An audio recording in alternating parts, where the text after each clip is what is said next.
తమ దేశానికి ప్రమాదకరంగా భావించే వ్యక్తులను లక్ష్యం చేసుకోవడం ఇజ్రాయెల్కు కొత్తేం కాదు.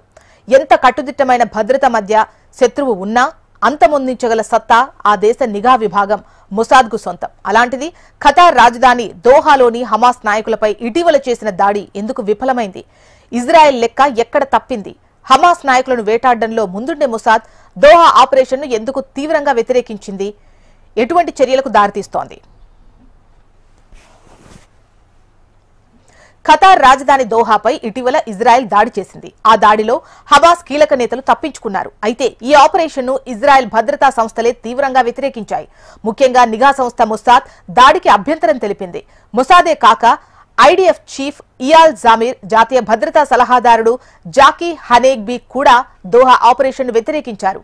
హమాస్తో జరుగుతున్న చర్చల్లో ఇజ్రాయెల్కు ప్రాతినిధ్యం వహిస్తోన్న నీడ్ జాన్ లోన్ను కూడా చర్చలకు ఆహ్వానించలేదు. దీనికి ప్రధాన కారణం ఆపరేషన్ను ఆయన వ్యతిరేకిస్తారని ఉన్నత అధికారులు చెబుతున్నారు.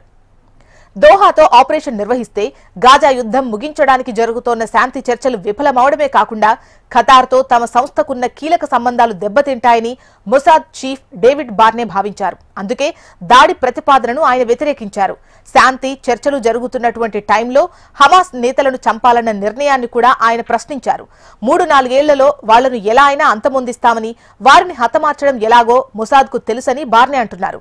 దీంతో తప్పనిసరి పరిస్థితుల్లో ఇజ్రాయెల్ గగనతల దాడిని ఎంచుకోవాల్సి వచ్చింది.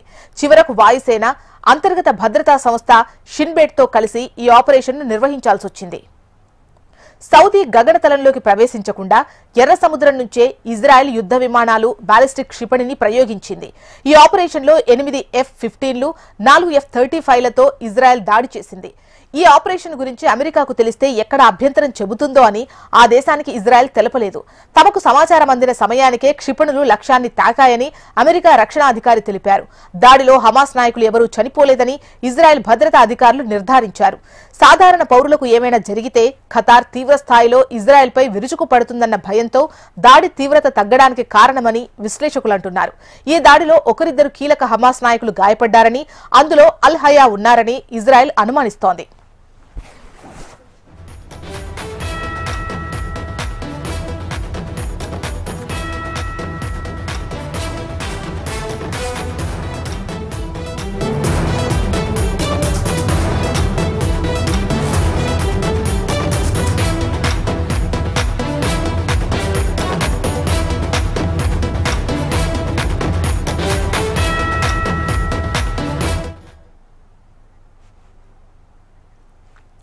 ఇవి బులెటిన్ డీటెయిల్స్. అప్డేట్స్ కోసం చూస్తూనే ఉండండి